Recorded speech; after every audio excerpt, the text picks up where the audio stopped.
एक संस्कृति जिसे हम ब्राह्मण संस्कृति कहते हैं, येन केन प्रकारेण, किसी भी प्रकार से अपने स्वार्थों की पूर्ति करने की संस्कृति है, चाहे उसके लिए सामने वाले का गला ही क्यों ना काटना पड़े। और सामने कौन है कभी भी उन्होंने ये देखा नहीं है, इतिहास भरा पड़ा है, चाहे वह सगा संबंधी हो, कोई भी हो, लेकिन स्वयं का जो स्वार्थ है उसको पूरा करने के लिए किसी भी हद तक जा सकती है, ऐसी संस्कृति।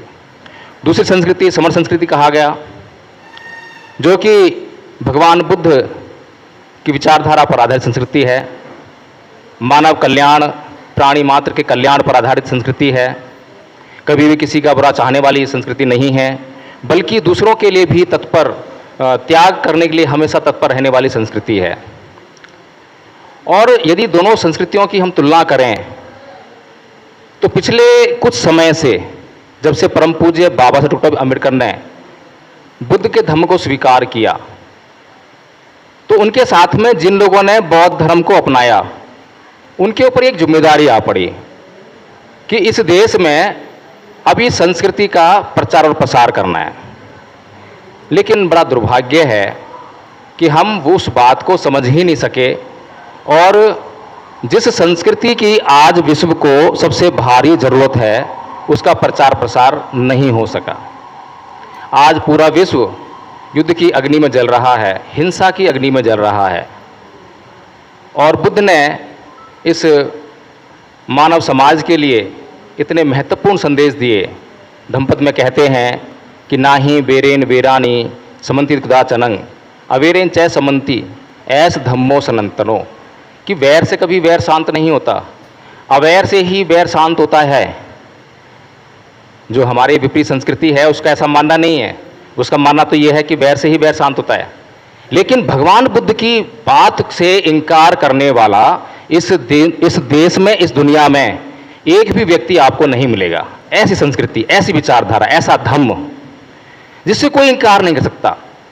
कोई पंथ का हो, कोई धर्म का हो, किसी संप्रदाय का हो, किसी देश का हो, किसी जाति का हो, किसी भाषा का हो, कोई भी व्यक्ति इस बात से और बाबा बुद्ध की किसी भी बात से इनकार नहीं कर सकता, क्योंकि बुद्ध जो भी कहते हैं वो मानव के, प्राणी मात्र के कल्याण के लिए कहते हैं और बिल्कुल प्राकृतिक होकर कहते हैं।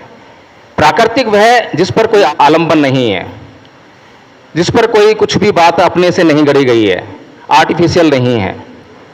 तो ऐसी महत्वपूर्ण बातों का यदि प्रचार प्रसार हुआ होता, और ये बुद्ध विहार जो है ऐसी संस्कृति के प्रचार प्रसार का एक केंद्र बना होता, और इस बुद्ध विहार की जरूरत इस क्षेत्र के लोगों को महसूस हुई होती, तो आज ये पूरा समाज, पूरा क्षेत्र, पूरा देश इस बुद्ध विहार को बचाने के लिए तत्पर हो उठता, तन से, मन से और धन से।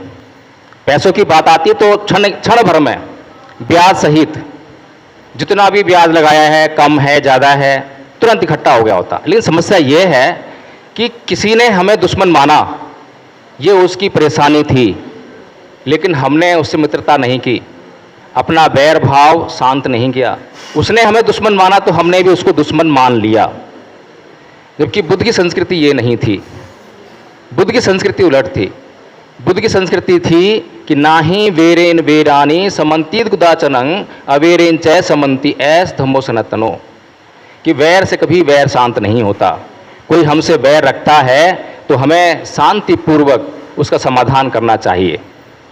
हालांकि कुछ लोग जो हैं एग्जैजरेटेड होते हैं, उकसाने वाले होते हैं, वो ये सोचेंगे कि ये तो कायरता की बात है। तो बुद्ध क्या कायरता की बात कर सकते हैं? ये सोचने वाली बात है। बहुत सारे प्रश्न जो है बौद्धों के ऊपर लादे जाते हैं, इसी प्रकार के व्यवहारिक प्रश्न। उदाहरण के लिए भी मैं अगर एक मोटा सा उदाहरण लूं संस्कृति से संबंधित, अभी ये जो भगवान बुद्ध के सामने पुस्तक रखी है, ये कौन सी पुस्तक है? संविधान। आज संविधान हमारी भावना बन गया है, और संविधान हमारी भावना बन गया है, और इस प्रकार की भावना बन गया है कि हमने विनय को हटाकर भगवान बुद्ध के चरणों में संविधान रख दिया कि भगवान बुद्ध और उनका धम्म, उनका संघ इस संविधान से संचालित हो। ऐसा ही है। हम भूल गए कि आखिर हम ये क्या कर रहे हैं। अब संविधान बड़ा है या बुद्ध का जो विनय है वो बड़ा? संविधान क्या करता है और बुद्ध का विनय क्या करता है? यदि कोई समाज में चोरी करता है तो हम उसे क्या कहते हैं? हम उसे कहते हैं अपराधी है, और अपराधी होते ही वो दंड का भागी है, उसको जेल भेजना चाहिए। यही तो माइंड में आता है। लेकिन अगर बुद्ध से यही सवाल किया जाए तो बुद्ध क्या कहते हैं? बुद्ध कहते हैं यह बीमार है, अपराधी नहीं है, बीमार है, और कोई बीमार है तो उसका इलाज किया जा सकता है। यह बुद्ध का विनय कहता है। तो संविधान एक जरूरत है। जैसा मैंने कहा अभी कि सबसे पहले हमें अगर भूख लगी है तो सबसे पहले भूख का इलाज करना पड़ेगा, धम्म या अन्य बातें बाद में। इसी प्रकार से संविधान और संविधान के द्वारा बनाए गए कानून आपकी त्वरित समस्याओं का त्वरित समाधान है, लेकिन स्थायी समाधान नहीं है। आपका स्थायी समाधान करने के लिए अगर कुछ है तो वो बुद्ध है, धम्म है, संघ है, और उनके द्वारा बनाया गया जो विनय का जो कानून है वो है। अगर विनय पर आधारित हमारा जीवन हो जाए तो हमारे जीवन से समस्याएं स्थायी तौर पर निर्मूल हो जाएं, उनकी जड़ ही कट जाए, खत्म हो जाएं।